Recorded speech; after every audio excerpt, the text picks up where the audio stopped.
Bueno, pues hola a todos ya. Bueno, cuando comencé a escribir todo esto, pues no era mi intención publicarlo.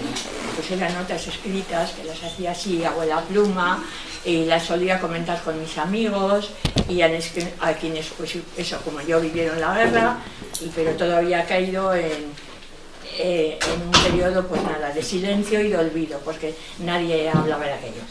Sin embargo, leyendo en la hemeroteca de la Diputación los periódicos que en 1937 se publicaron en Bilbao, la Gaceta del Norte y el Pueblo Vasco, quedé sorprendida que en plena guerra se celebraran las fiestas de la Semana Grande, que dieron comienzo el 15 de agosto y se prolongaron hasta el 12 de septiembre.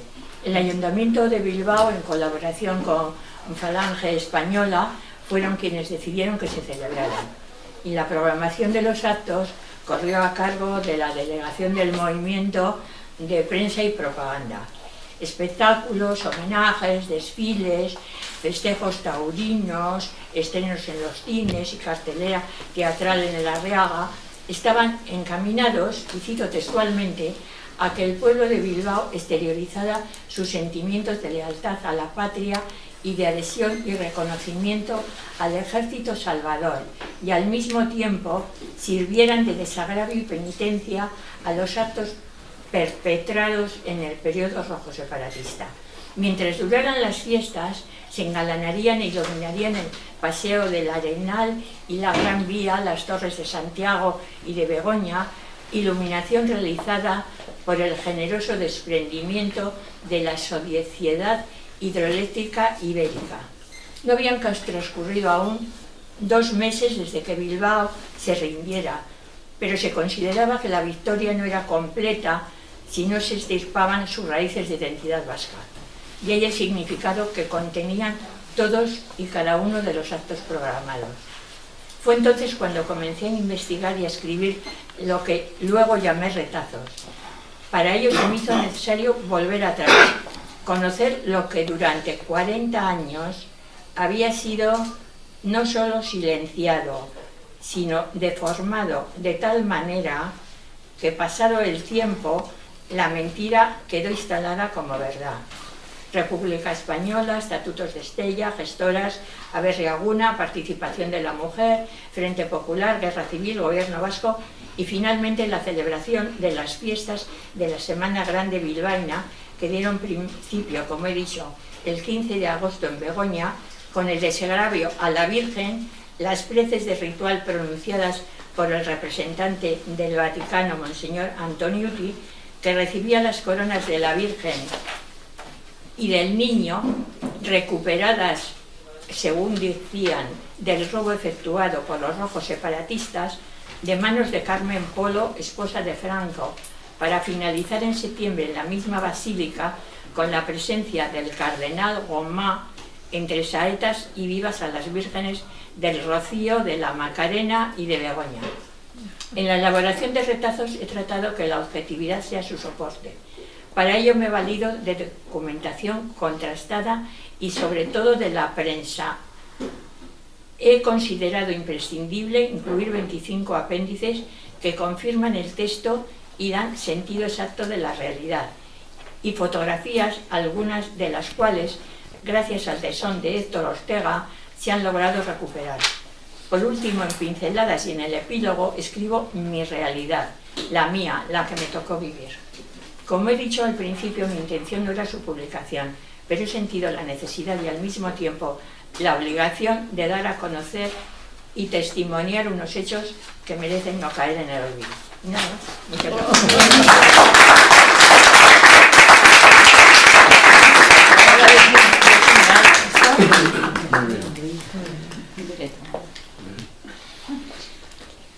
¿Unas preguntas? Hombre, Ya. yo sí quería agradecerte por, creo que es el 7º libro que escribes ya de historia. No sé, creo que sí, no sé, no me acuerdo.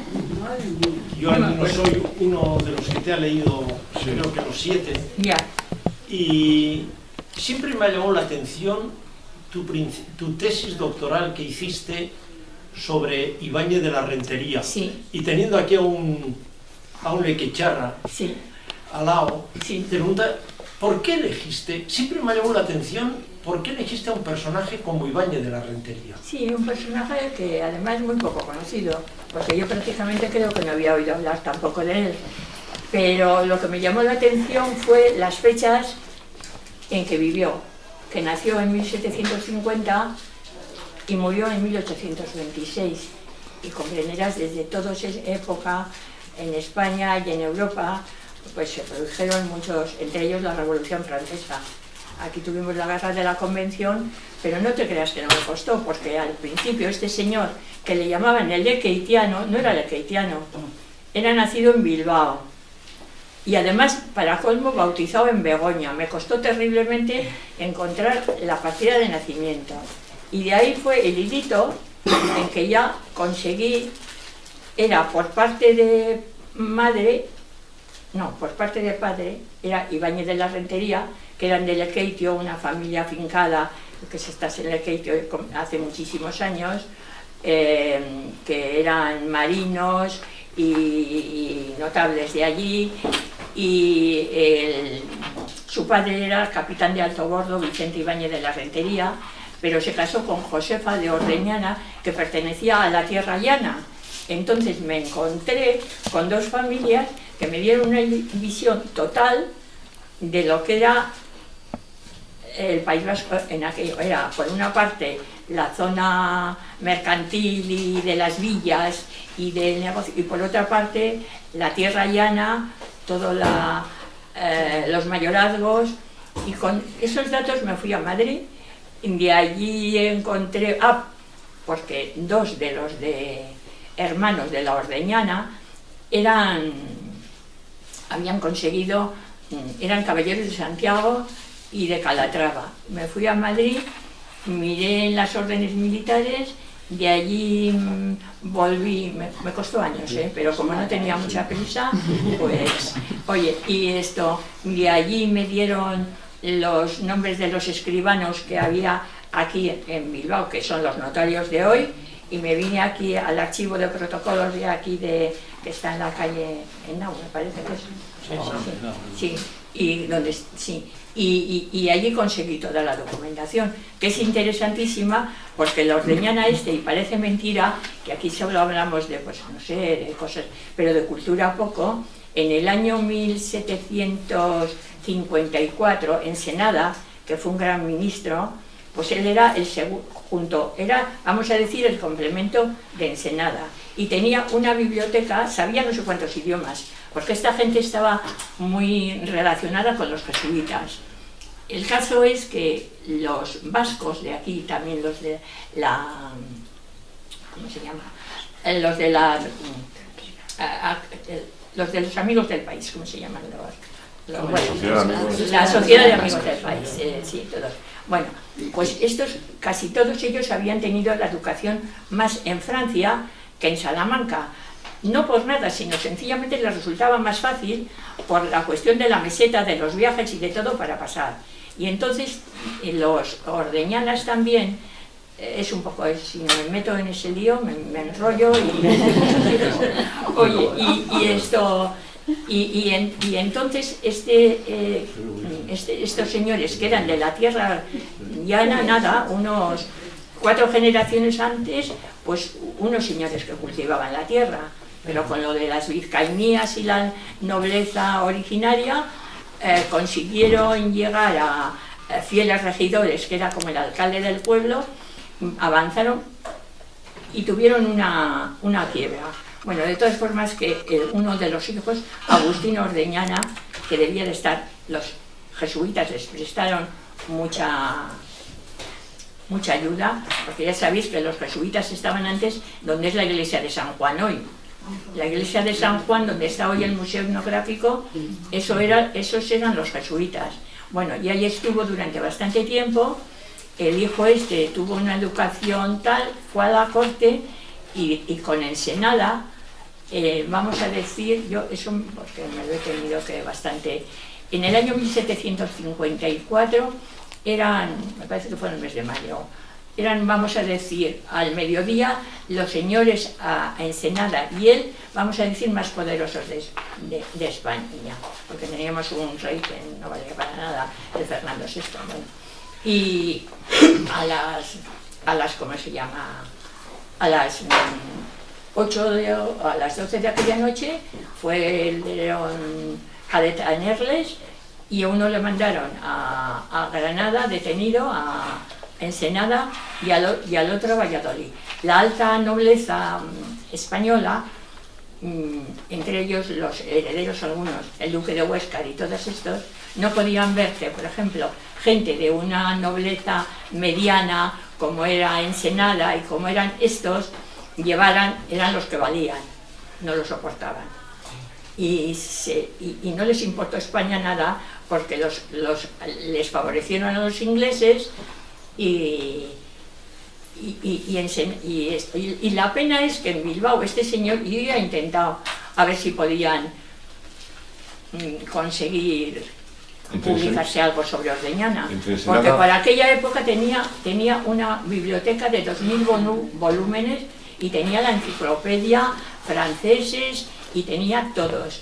Y los que han estado trabajando mucho sobre esto son los de la Universidad de Logroño, porque Logroño, Ensenada era de Logroño, su madre era guipuzcoana, pero él era de Logroño. Y han estado haciendo mucho, y a mí incluso una que ahora está en Polonia, esta chica, quería hacer como un estudio de la biblioteca de Ordeñana y pidió aquí un poco de apoyo y de tal, y nadie no ha conseguido nada. Bueno, no voy a seguir esto porque nos vamos del asunto. ¿No? Bueno, si queréis preguntar algo de esto... En todo caso, tenían los planes de modernización de España terribles, ¿no? Sí, pero los ingleses no podían ver porque Ensenada había sobre la marina, sabía que era importantísimo, y a los ingleses la marina les... comprenderás que nosotros fuéramos más fuertes que ellos en la marina les sentaba muy mal. Y hay cuentas, la historia de esas fiestas de Bilbao, de los rocieros y la Virgen de Begoña. Sí. ¿Por qué viene la hermandad de Sevilla del Rocío a sacarle a la Virgen de Begoña por las calles de eso? ¿Cuál es el objetivo pues es lo que se esconde detrás? Pues yo creo que es quitar la identidad vasca. Entonces mezclarlo todo, claro. Entonces, sencillamente porque se vienen desde Sevilla. Estaba Queipo de Llano allí, pero se vienen dando la vuelta por Badajoz, porque Madrid estaba tomado. O sea que es algo inaudito. Yo desde luego te digo de verdad, si no llegase por el periódico, no me entero de nada. Y las fotografías, pues ya te digo, ha sido un hallazgo y un eso conseguirlas, pero dando una vuelta, yendo al ABC de Sevilla para luego mandarnos a la biblioteca, bueno, a mí no, a Héctor Ortega fue el que se encargó de todo eso. Oye, ir a la Biblioteca Nacional y conseguir de allí estas, que yo creo que son las primeras que se han publicado en Bilbao, ¿eh? Yo te digo de verdad que no, si no veo por el periódico tampoco me hubiera enterado de estas fiestas, porque yo tenía en mi familia, pues eran bastante del régimen y bastante de iglesia, y nunca me han contado estas historias. Me podían haber contado algo, nunca me contaron nada. No tenía ni idea de lo de las del Rocío. Ahora, una de las cosas que me parecen aquí en esto más horroroso es lo de el robo de las...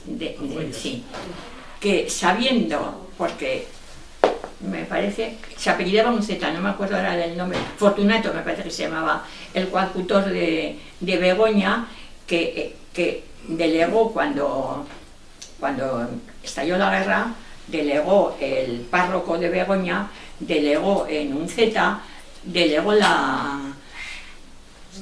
pues la parroquia, porque él no estaba de acuerdo de que los vascos se hubieran unido con los del Frente Popular, ¿no? Y estaba en Amorebieta, pero estaba en contacto continuamente con él. Cuando entraron aquí los nacionales, Uncetas se fue a Francia y estaba con Mújica, con el, ¿cómo se llama? Obispo. Con el obispo Mújica, que estaba allí. Y fue cuando llegó Antoniuti, que estuvo allí, les debió echar además una bronca también, pero luego volvió y sabía toda la verdad de la verdad, porque luego además, para colmo, fue cuando por la traición que hizo Yanguas, le mataron a que aquí viene el apéndice, le mataron a Oribe, a Espinosa Oribe, sí. Es que yo, cuando leo esta carta, eso, es que cada vez que la leo, y la he leído montones de veces, me estremezco pensar que un hombre que está a 2 horas, que sabe que le van a fusilar, que es de Izquierda Republicana, le escribe a José Antonio Aguirre la carta que le escribe. Bueno, todo eso lo sabía Antoniuti, y todo eso lo sabía el párroco de Astigarraga, que era el párroco de Begoña. Y cuando hacen la parodia esta, que es esta foto que viene aquí, esta pequeña, aquí, que están todos ahí, tal, se ve poquito aquí, está más en el fondo también, que, oye, que le están poniendo la corona, oye, que es que antes de llegar, es que, bueno, lo he marcado aquí porque, y estos, figuraros, el Antoniuti da un discurso pequeñito, está en un apéndice, pero que diga un señor que viene del Vaticano, que es un sacerdote católico, con mucha responsabilidad, que sepa toda, y que diga esto, como un rito de piedad y de amor. A todos vosotros, autoridades y pueblo, habéis querido que María recibiera la esplendente corona y piedras preciosas que sacrílegas manos pretendieron quitarle para siempre, y que la intrepidez de un devoto hijo suyo, representante de todos vosotros, supo recuperarle. Todo esto es un cuento manifiesto. Y que lo digan esto es que me parece gravísimo. Y por manos de la cristiana y piadosa esposa del caudillo, todas las madres y esposas de Bilbao ofrecen a María las joyas que le pertenecen. Te caes. Nada más.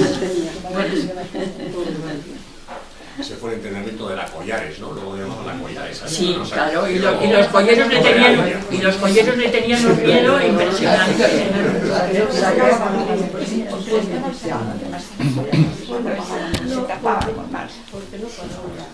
El libro también tiene un poco menos de pasajes de guerra en Bilbao. Entonces, como bueno, sí, una de las cosas que me llama la atención de que gente, hombre, la gente joven lo entiendo, pero gente no tan joven no tenía ni idea de que había un casino en Archanda.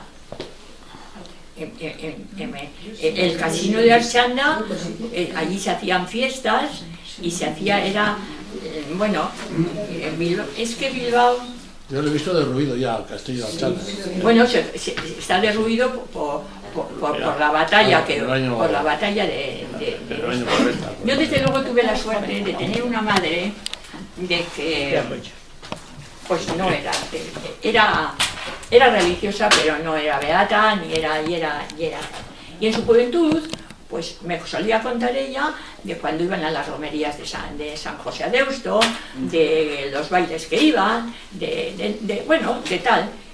Yo en mi época, todo lo contrario. Si bailabas en la plaza, yo vivía en Pamplona, si bailabas en la plaza del Castillo, era pecado, ¿me entiendes? Y bueno, y llevar medias, había que llevar medias, y bueno, muchas cosas. Y no había bailes, y no había cosas, y no había tal. Y esto, pero es que en las bilbainadas, pues ya sabéis que se canta eso, y se gastan 5 reales en la entrada de los campos. Pues era el baile de los campos, el de la casilla era el de los soldados, Gazteleku era el de los chavalillos, Gazteleku estaba detrás del ayuntamiento, y los elegantes pues iban al casino de Archanda. Y aquí pongo también pues anuncios de las fiestas que hacían en el casino de Archanda, los bailes, porque no solamente era casino Bueno, esto yo creo que se hizo aproximadamente cuando el FUNI, que ahora han estado diciendo que hace 100 años, me parece, ¿no? Sí, 100 años. Bueno, pues era de aquella época, se hizo el casino, y les venían, bueno, la pista de patinaje estaba, esa ha estado siempre, y luego seguía unos jardines, y luego estaba el casino, que es donde está hoy el monumento este de la memoria. Esto que viene aquí, la huella. Sí, se dice la huella de la memoria, que está, y vienen los nombres de todos los que combatieron en la batalla en Vizcaya. Que por cierto no pone el nombre del autor, yo no sé, novela. Sí, bueno, por aquí. No, novela. Arriba. Yo estaba mirando a ver si ponía alguna placa o así. ¿Y no pone? No, yo no he visto que pusiera. Creo que se llama Juanjo Novela. Juanjo Novela, sí.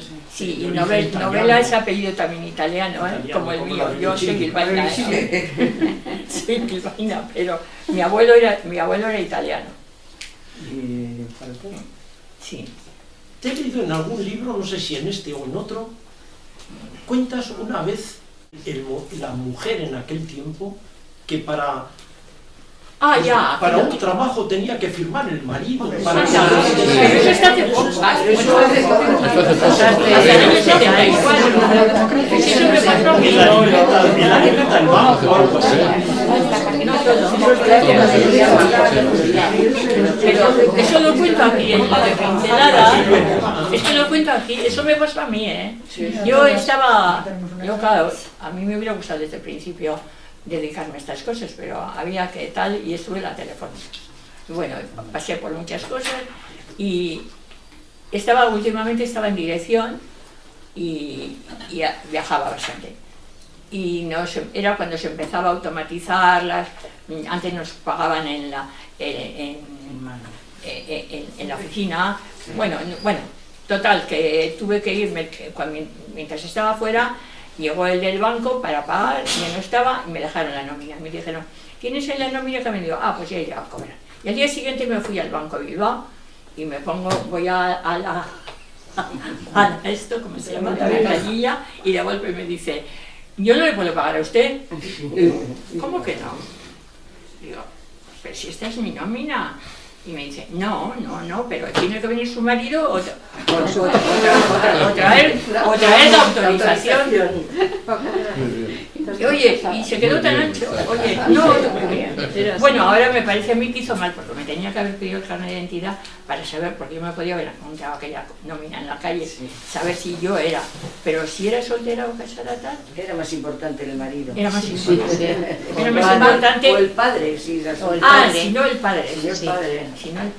Pero bueno, también, pero el quedarse soltera era una ignominia, Yo sé de una señora que se casó, que fracasó en el matrimonio, la primera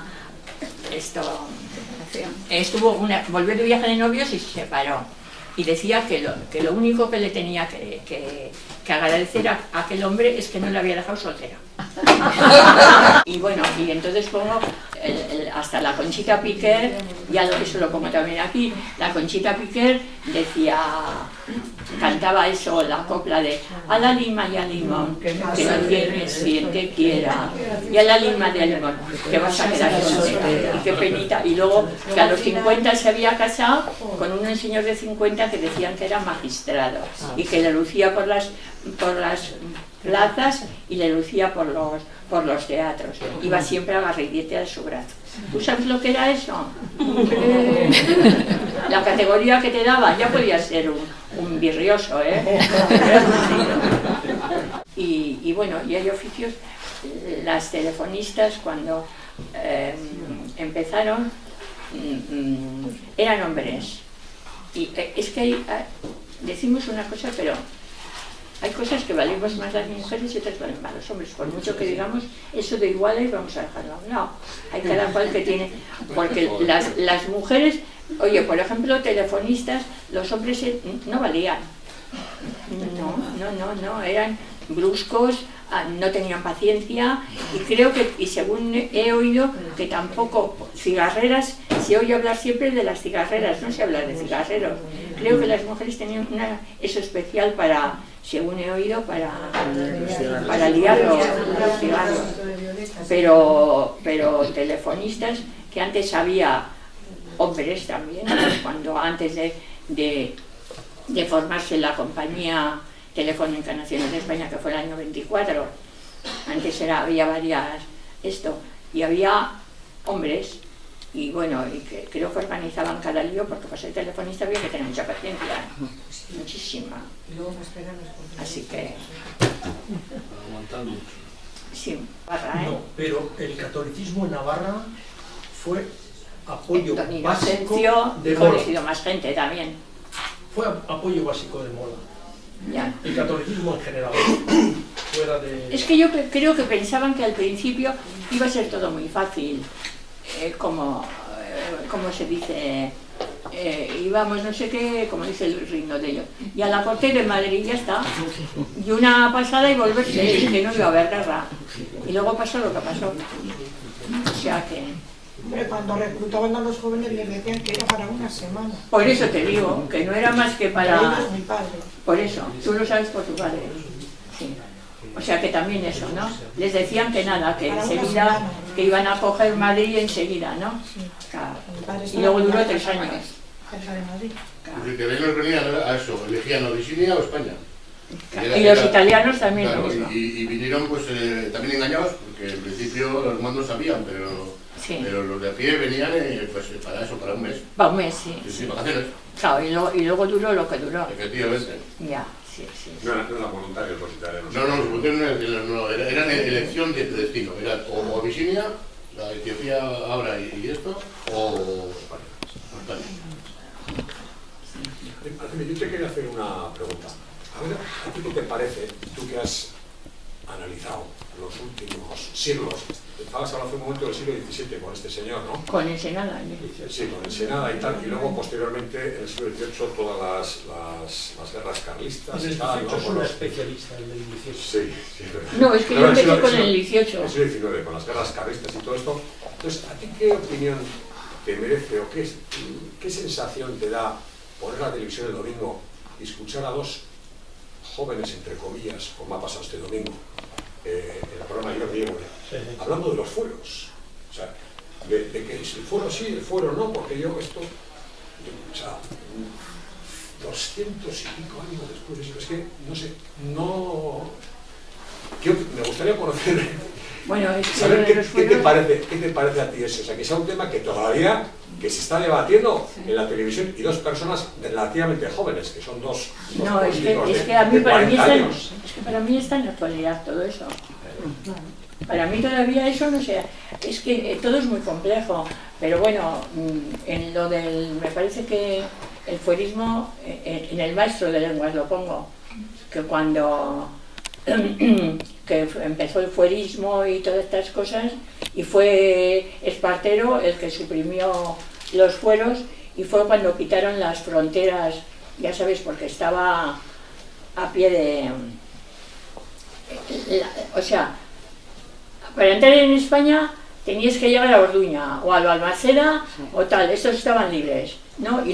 Y con Espartero las fronteras se fueron al mar. Bueno, entonces luego pasaron todo el siglo, que si Isabel II, que si el otro, que si Narváez, todo el follón. Hasta que vino la Segunda Guerra Carlista cuando se terminó, y fue, me parece que fue Cánovas o no sé qué, con el que hicieron un pacto cuando se terminó, hicieron lo del concierto económico, lo dejaron y luego, claro, luego ha habido más líos y más cosas y tal. Pero eso es que es un tema que va a estar eternamente... No, oye, es que te digo de verdad, vamos a morir todos aquí, viendo lo que se ve, oye, Usue Barcos, creo que, me parece que hoy he oído, ha dicho una cosa que me parece muy bien, la de Andalucía está que nos quiten, ¿no? Que nos quiten los fueros, que todos iguales. Oye, pues si también nos va a nosotros, ¿por qué no piden ellos que los fueros, que también, no me refiero a los fueros, Me refiero al cupo. Me refiero al cupo. Oye, que lo cojan ellos, porque a mí, oye, tal viendo el asunto como está, que no nos quiten el cupo, ¿eh? Porque la verdad, vamos. Pagamos un 23%, los demás pagan un 21%. Ya, pero bueno, más. pero ¿cuántas cosas se han hecho aquí? Por supuesto, Mira, el gestionar tu propio dinero tiene su... oye, Ensenada, ya os digo que yo tengo un gran esto del, bueno, pero era también, iba por, y cuando, yo eso sí, porque ahora me ha salido es lo de la tesis, cuando el camino, entonces era cuando la frontera estaba en Orduña, ¿no? Bueno, la lana merina se llevaba al puerto, salía del puerto de Bilbao y venía de Burgos. Y hasta Burgos llegaban hasta la base del puerto, el Goldecho, me acuerdo, porque he hecho la peña del Goldecho en Orduña. Y hasta allí llegaban en carros.